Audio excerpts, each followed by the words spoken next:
In the backwoods of Georgia, a husband fails to return home after visiting friends, sparking a mystery and a major manhunt.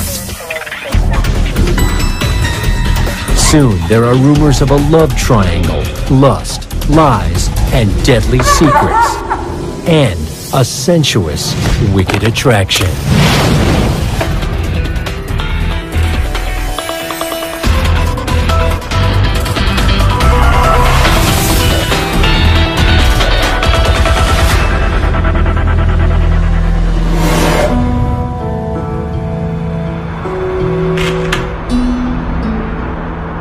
Gwinnett County is a growing suburb of Atlanta.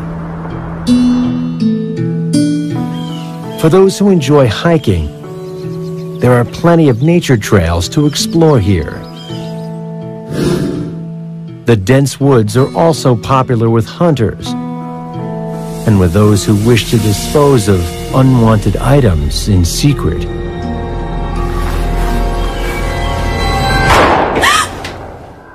On a brisk winter morning in 1997, Doug? Kelly Gissendaner knows that something is wrong. Doug? Doug? Her husband had left home to fix his car with friends and should have returned during the night. Doug? Hey. Kelly called me and said, Pamela, Doug didn't come home last night. I said, okay, let me get dressed and I'll be right over there. The only thing that I could think of was, maybe he stopped on the side of the road to help someone that broke down because that's the type of person he was. I don't know where he is or where he might have gone. Kelly spreads the word and contacts hospitals, but no one knows anything. His car's older, maybe he broke down. As the hours pass, friends rally around her.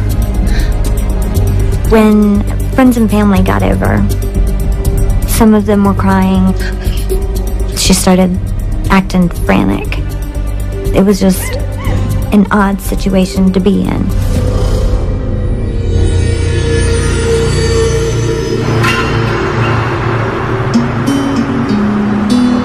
The following morning, 5 miles away, Sergeant James Bell is patrolling a private road often plagued by illegal hunters, dumpers, and teens who enjoy racing over the bumpy terrain. I come up on this car on Luke Evans Road. The way it was burned, there's the trees on the side scorched. There's a suspicious truck nearby. Put the gun on the car. Put the gun on the car. What's going on? How you doing?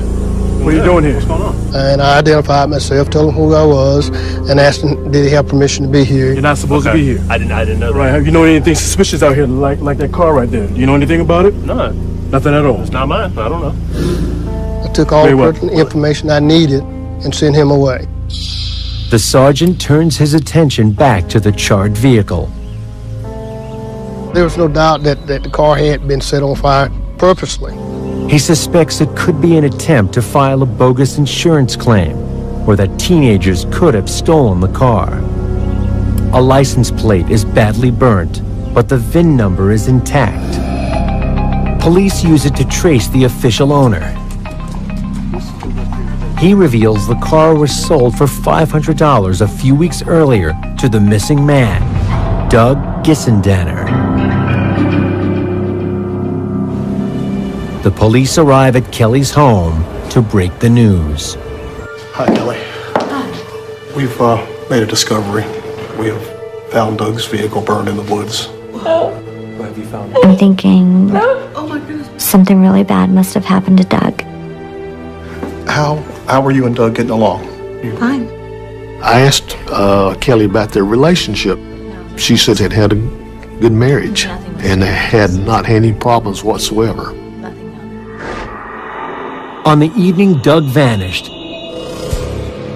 Kelly reveals that she too had been out with friends, while their 3 children slept over at her mom's house. We have a couple drinks. We sit and talk, and then we decided we wanted to go dancing. But then, Kelly's mood changed. All of a sudden, out of nowhere, Kelly says, I have a really bad feeling. so we left.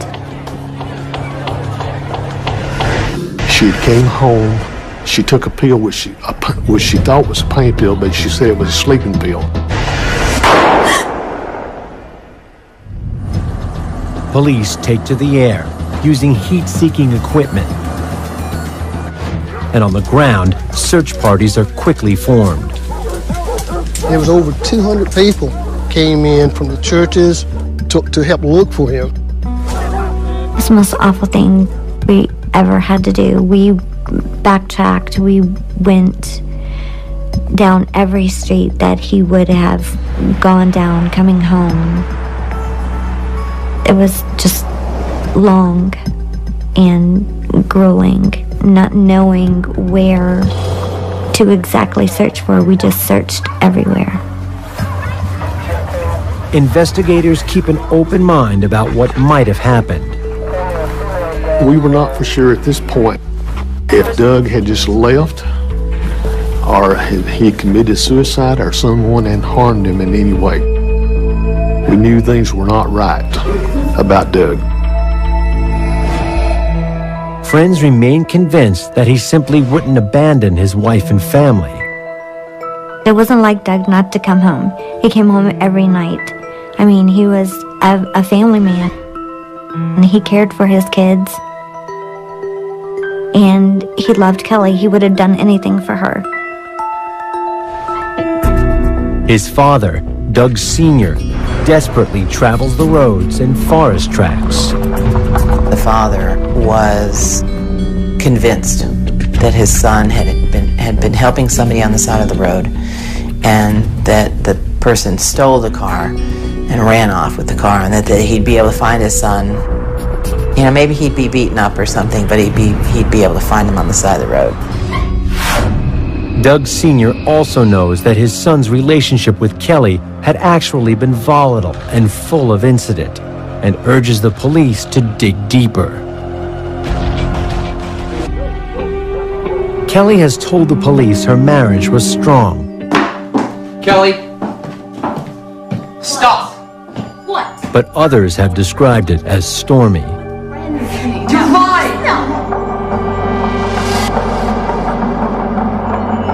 Doug Sr. revealed that Kelly squandered his son's money and had a history of cheating on him.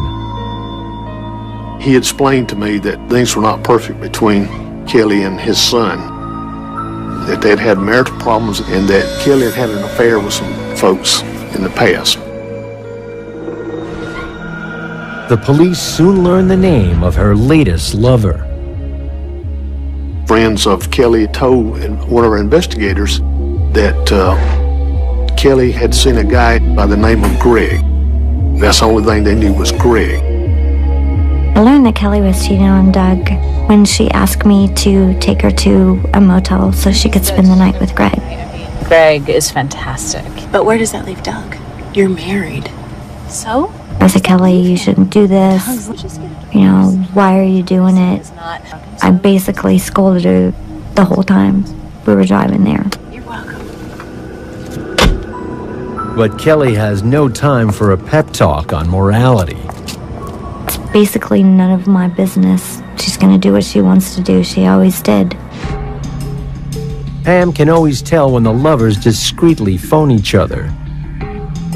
She was like a totally different person. She was more bubbly. She was laughing. She was joking. It wasn't the normal, typical Kelly. Put him back in his own Kelly had not disclosed details of the affair to investigators, so they confront her with the information. I needed to talk with her again. She admits that she had started dating a man during a separation from Doug, but says she hasn't seen him for months, although they've spoken. I think I could. She gave me the name Greg Owen. She told me that they had dated at one time and had broken up. He wants to kill me. Kelly says her former lover had become obsessed with her, making death threats and calling her up to 130 times a day. She says Greg had never threatened her husband, but had talked about paying her back one way or another, and she had just bought a gun to protect herself. Kelly also mentions she and Doug had just met with a life insurance agent about starting a new policy. Doug worked at a spark plug factory, and a coworker reveals he had complained that Kelly's ex-boyfriend was giving him a hard time. Friends, though, suggest her love affair with Greg was far from over. Kelly continued to see him even as she put on this charade of going to church and being part of a Sunday school class and making church friends. Detectives trace Greg through a credit report and see his only reported crime is an arrest for drunk driving 2 years earlier. He agrees to answer questions. He was not under arrest at that time or anything like that. You were not with Kelly last night. When's the last time you saw Kelly? He sat down and talked with us freely. You need to help yourself. When you asked him a direct question, he was the hardest person to answer. Watching television and drinking beer. Very hard to interview or speak with. He says he was upset to lose Kelly, but is adamant he would never hurt her. Greg claims he was hanging out with a friend on the night Doug vanished. He says he didn't leave his home until the next morning when his boss picked him up for work. Greg's friend confirms his alibi. Meanwhile, investigators dig deeper into Kelly's past. She was born in 1968 in Lawrenceville, Georgia. Both of her parents were heavy drinkers. Kelly Gissendaner had a particularly difficult childhood. She came from a family of abuse, a lot of drinking, just chaos all the time. Then Kelly's parents divorced and her mother remarried. What happened? And the man that she married was equally abusive, alcoholic. You promised you'd find a good man. It was a cycle of violence that Kelly was exposed to as a very young child. Kelly claims time and again she witnessed her stepfather beat her mother, and from the age of 10, he began sexually assaulting her. A lonely child, she can't bring friends home, and is often told by her stepfather that she is worthless and unwanted. That her childhood was a complete train wreck. There was domestic violence, there was sexual abuse, there was all manner of complications in learning how to relate to people, learning how to manage her behavior, and everything out of her life issued from those early experiences. She learns that sex can be a powerful weapon. Sex is not about pleasure. Sex isn't about the relationship. It's about the power struggle. It's about power versus subordination. It's about boundary violations. It's about getting what you want. It is an instrument to achieve something else that you want. Kelly graduates high school in 1986 and 2 weeks later becomes a teenage mom. But the birth of her son brings mixed emotions. She wouldn't tell anybody who the father is. She marries a boy from school, but it doesn't last. Kelly shares a cramped trailer with her mother, but is convinced she deserves better.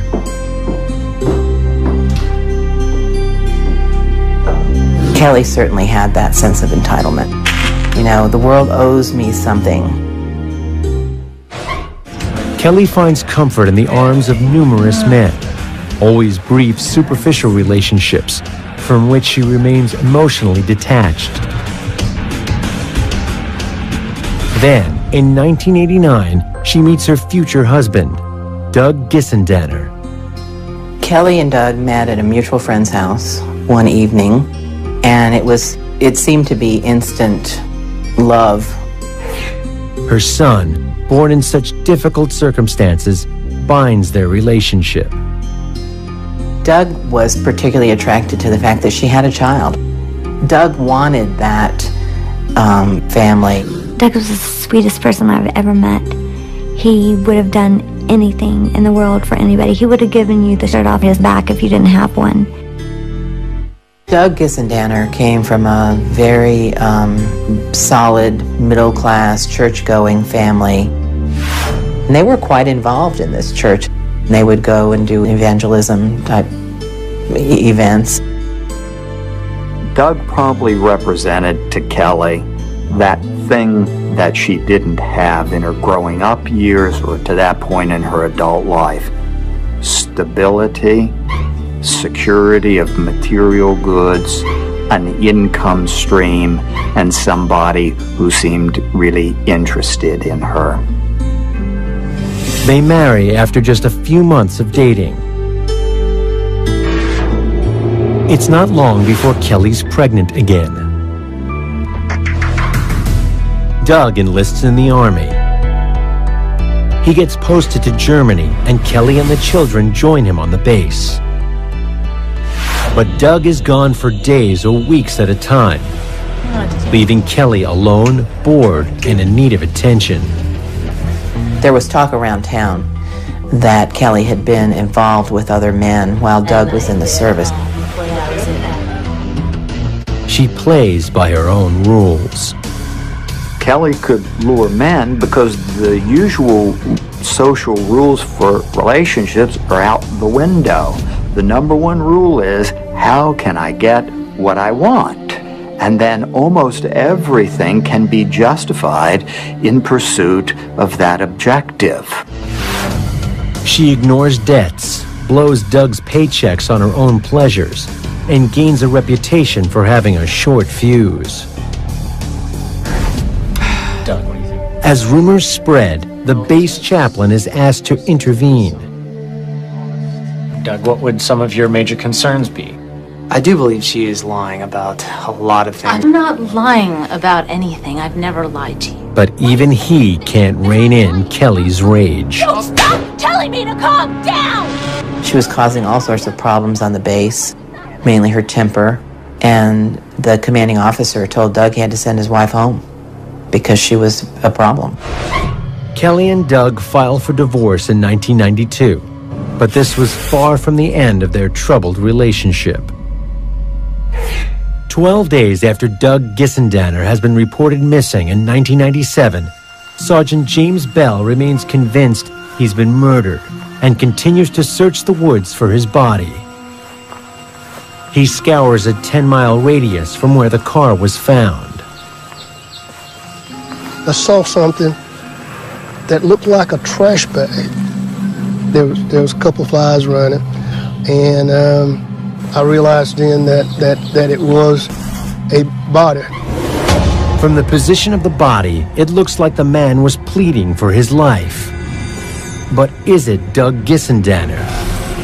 And if it is, who was he pleading with? You don't have to do this! Police in Gwinnett County, Georgia, have found a man's body in a remote area and believe it's missing husband Doug Gissendaner, who disappeared 12 days earlier. His head's in the dirt, on his knees, and it was almost like, like somebody's trying to hide. I didn't see any evidence of a struggle. What I saw looked like somebody who was begging for their life. I thought about this family whose son had been taken away from them, that they had been desperately trying to find him. And, his body has been at least recovered. There's a relief there that at least the body was found. And I knew that I had given them that.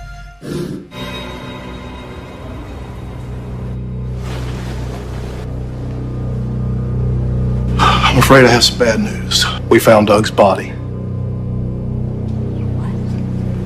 He's dead? Yes, ma'am. When I told Kelly, she didn't seem to be upset at that time. I'm so sorry. She didn't act like she was really surprised about the situation, about the body being located.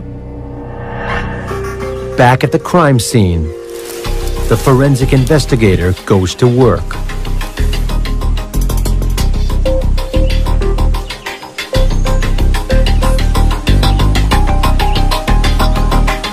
I make a 360 assessment of the area directly around the body, noting any physical evidence that may be seen by the naked eye. After that, then I move in to make a closer examination of the body.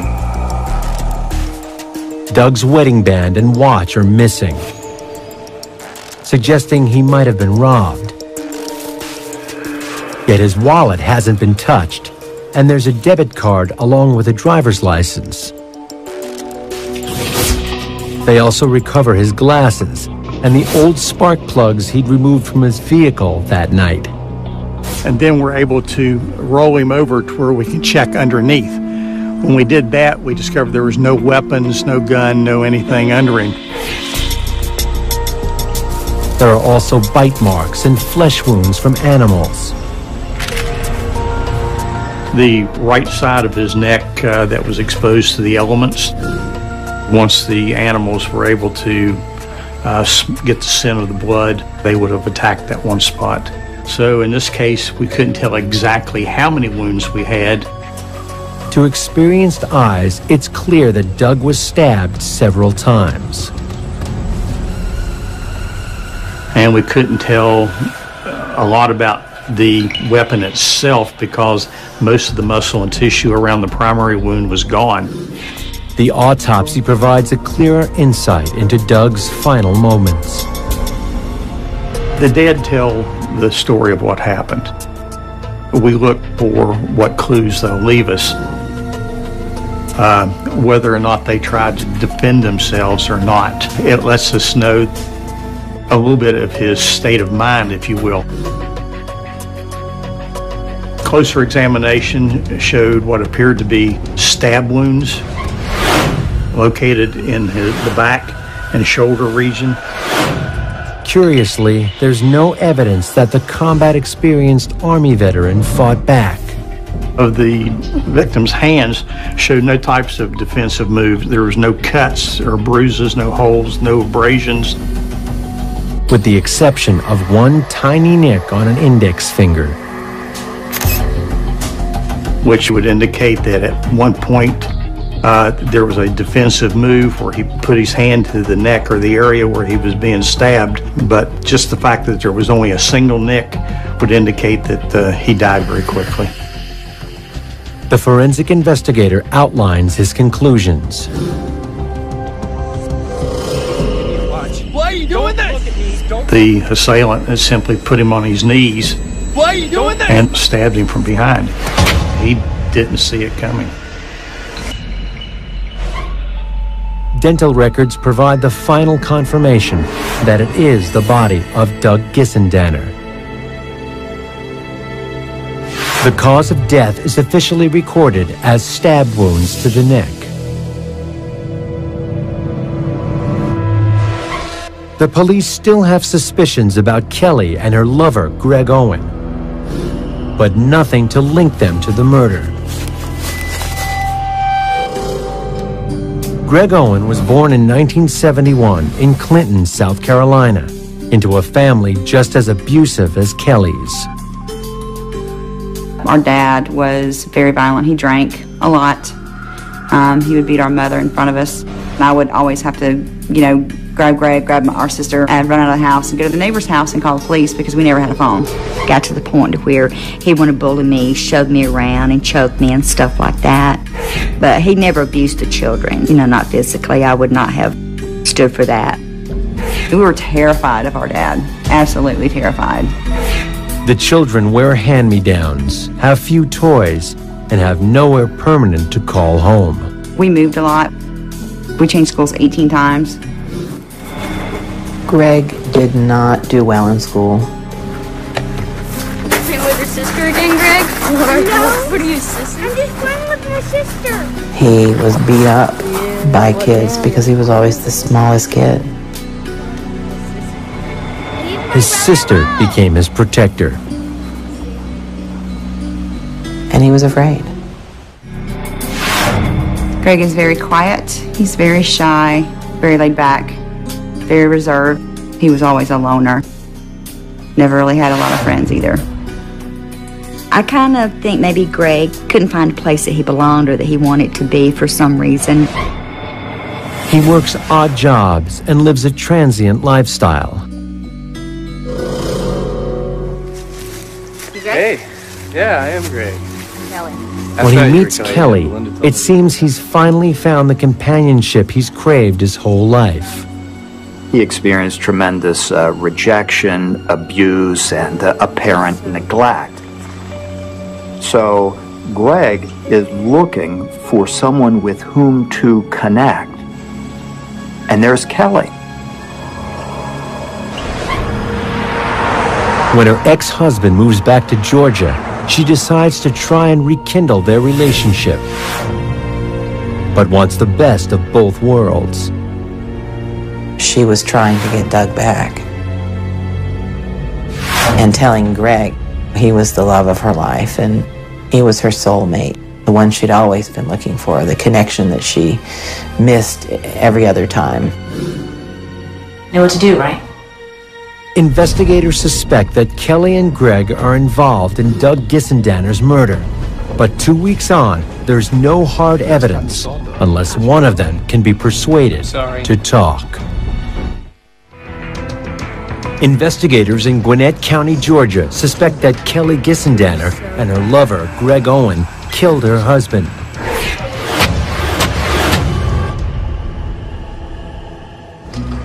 But they're struggling to prove it. In 1995, Doug returns from the Army, and he and Kelly remarry, but soon separate yet again. She starts seeing Owen, then goes back to Doug once more. Enticed by the prospect of buying their first home together.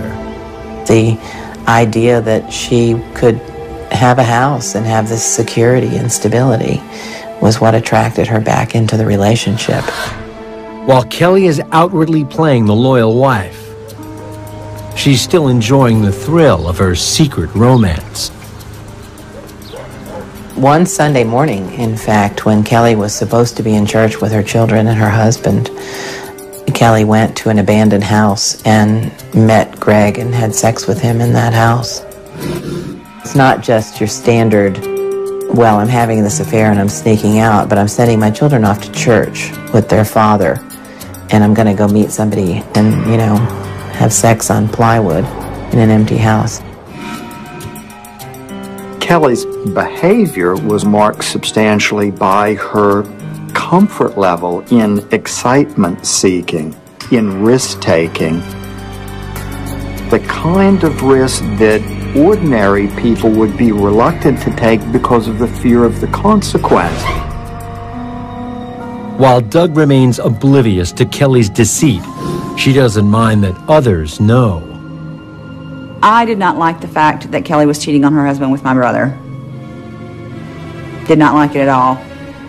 I'm very upset with myself for not doing what I wanted to do, which was call Doug and tell him. 3 days after Doug's body is discovered, he is laid to rest. Kelly read a poem during the funeral that she had written herself. Her words seem like a veiled admission of guilt. Almost like, forgive me for what I've done, kind of poem. And the Gissendaners were really taken back by this. They were shocked. Doug's family travels solemnly to the cemetery to bury their son. And so they get to the graveside. Sue and Doug Gissendaner are sitting there, and then they wait. And Kelly doesn't come. We thought maybe she got lost on the way to the funeral. I was a little angry about that. In reality, Kelly is anything but lost. She had stopped on the way down to have lunch and then shopped around.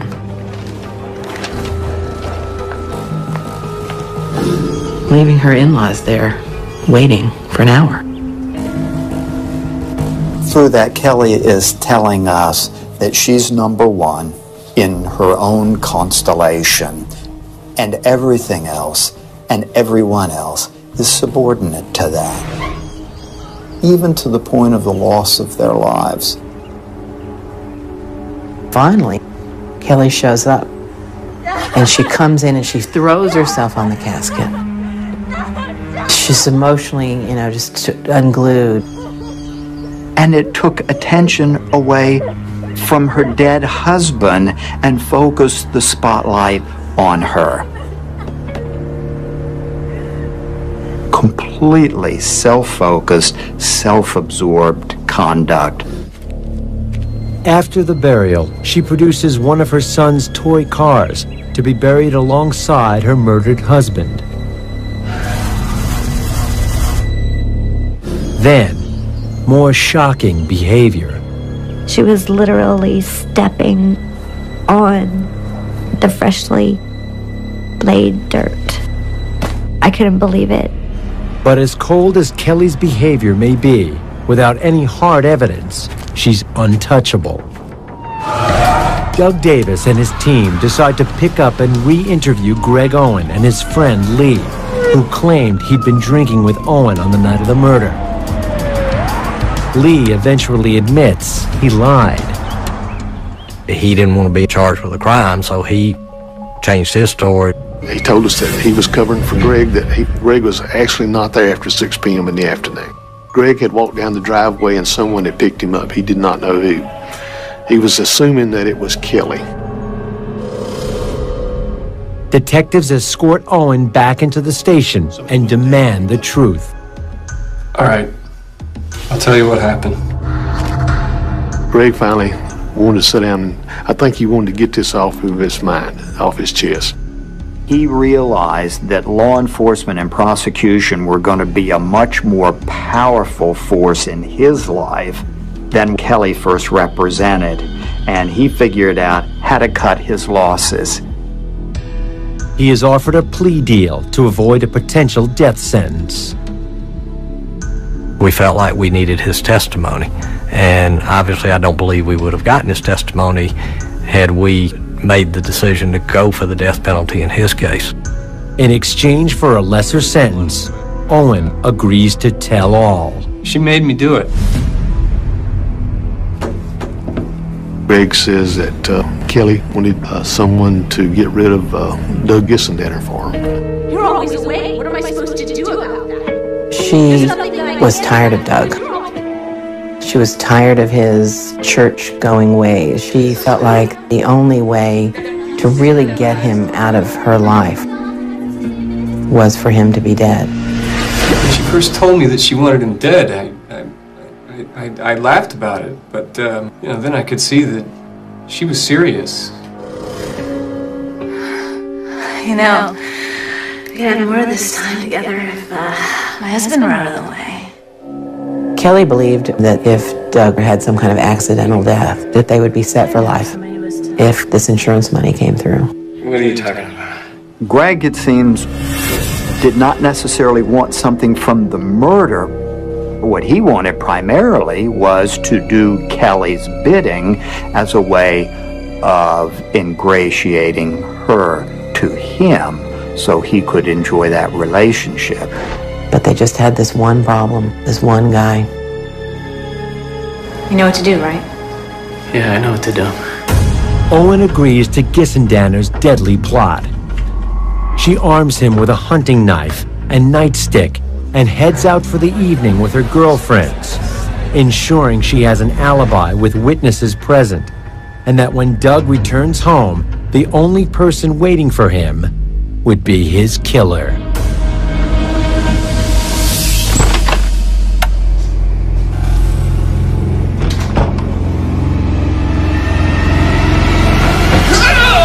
She made me do it. I thought she was just joking. She just... Greg Owen has been revealing to the police that while his lover was out partying with friends, he lay in wait for her husband to return home. Somewhere between 10 and 10:30, 11 o'clock, Doug comes in. And Greg comes up behind him with a knife and forces him into Doug's car. They drive to a secluded spot in the forest. You don't have to do this! Keep walking and shut up! You don't... Once they got out there, he told him to walk up the hill, and he was walking behind him. Don't look at me. Don't make a sound. Get on your knees. What? Look that way. Give me your watch and give me your... Why are you doing this? Don't look at me. Don't look at me. Give me your watch and your ring. Greg said that Doug basically was begging for his life and that he hit him over the back of the head or the back of the neck. And when he went down, he then took a knife and stabbed him up in the upper back neck area 3 or 4 times. He and Kelly had a prearranged signal, and she had a beeper at that time, and that he was going to beep in the numbers 1, 2, 3. Between them, it meant that the killing had been done. No, guys, I just want to go home. I have a really bad feeling. Can we please just... And that Kelly was to come out there and pick him up.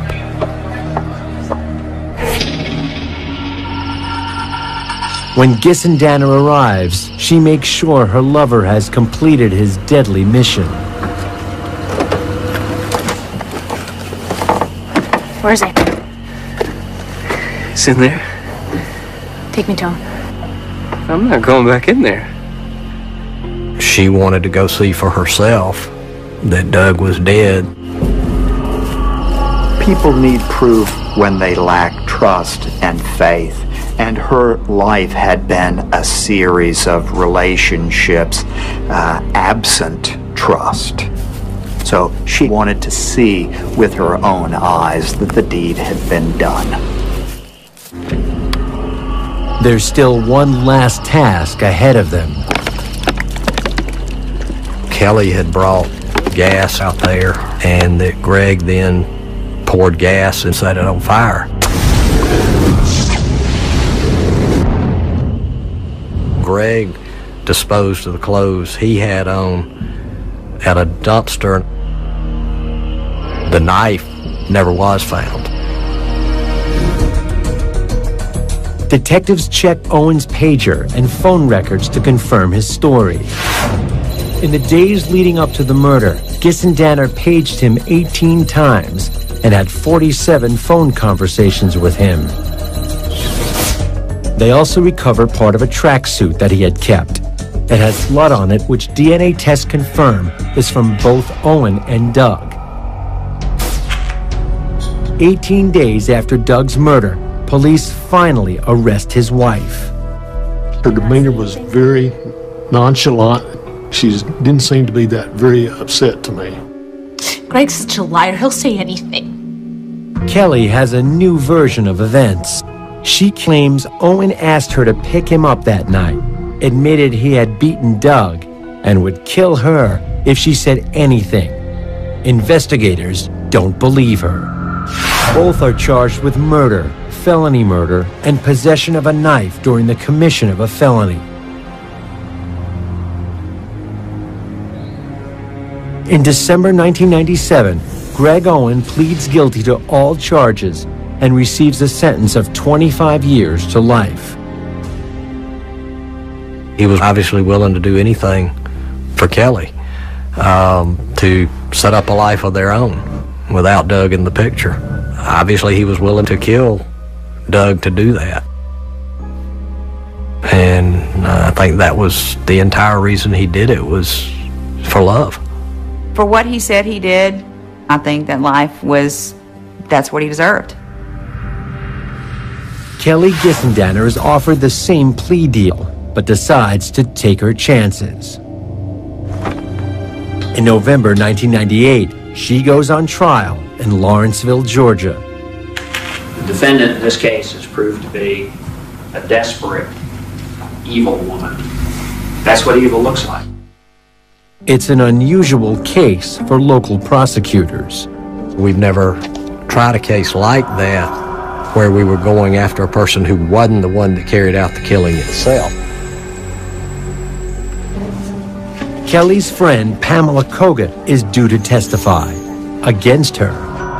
Kelly hatches a plot to try to stop that from happening. We found out that Kelly Gissendaner was willing to pay a certain amount of money to have Pamela Kogut killed so that she couldn't testify. The night that I was to testify, Mr. Wiley had told me that she had put a contract out on my life. That's the most devastating and scariest thing that you could ever hear in your whole entire life. That Kelly had a list of people against whom she wanted to seek some sort of revenge is just a continuation of the pattern of her anger and rage when other people or other circumstances got between Kelly and what Kelly wanted. And it also is part of that pattern in her life of relationships where they don't really matter that much. And if they get in the way, they can be disposed of. Pamela's most damning testimony relates to a phone conversation with Kelly following her arrest. She called me from jail and she said, "Pamela, I did it." I said, "What?" And she said, "I did it." And I said, "No, you didn't. No, you didn't." She said, "Yes, I did." And then she said, "I can't talk anymore. The phones are bugged." Finally, the star witness, Greg Owen, tells the jury how he killed at her command. Kelly's defense team tries to lay all the blame on Greg.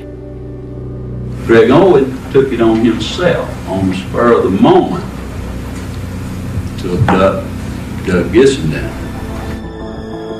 They question how he was able to overpower Doug, a bigger man with military training. We figured the defense was going to raise it, and they did. They questioned numerous witnesses. There was even, I guess, suggestions made by the defense that there was a third party involved in this.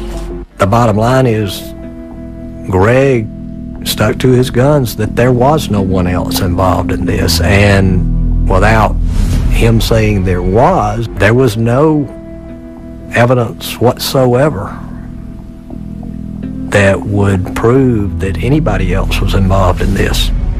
Jurors wait to hear if Kelly will testify in her own defense.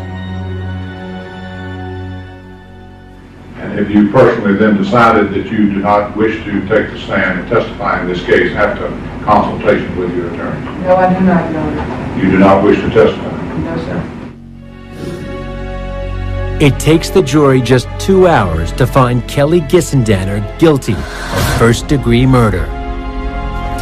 Wiley and his team try to obtain the first death sentence for a woman in Georgia in half a century. Kelly Gissendaner was not the one who physically killed Doug Gissendaner, but we sought the death penalty because we felt like she was the moving force. Greg would not have killed Doug but for Kelly Gissendaner. You never know what a jury's going to do with a death penalty case. Her defense team hopes the jury will spare her life if they believe she's a loving mom to her 3 children. Part of the evidence that the defense put up was a poster board type thing with a lot of family pictures on it of Kelly, of her kids. Ladies and gentlemen, who's missing from these photos? And that was Doug Gissendaner. After just 2 hours of deliberation, and on her youngest son's 5th birthday, the jury decides she should face the electric chair. I know I was expecting a lot more emotion. I was expecting to see tears. That even more went to the fact that she was such a cold person and that she was capable of carrying out this crime. The loss of life for Kelly is probably not measured by the same yardstick it is for people in general. Kelly Gissendaner is the only woman on Georgia's death row. Kelly's getting what she deserved. She's hurt too many people that want to be present at her execution. I want her to know that what she did was wrong, and for her to see me look at her the same way she looked at me during the trial. The Gissendaners had lost a precious son to them. 3 kids had lost their father, a loving father. I think justice was served. I think Kelly Gissendaner is in the right place that she needs to be. The Gissendaner family says they are still tormented by Doug's murder, which they call maliciously planned and executed. They remember Doug as a true, genuine person who always helped his family and neighbors and did not deserve to die.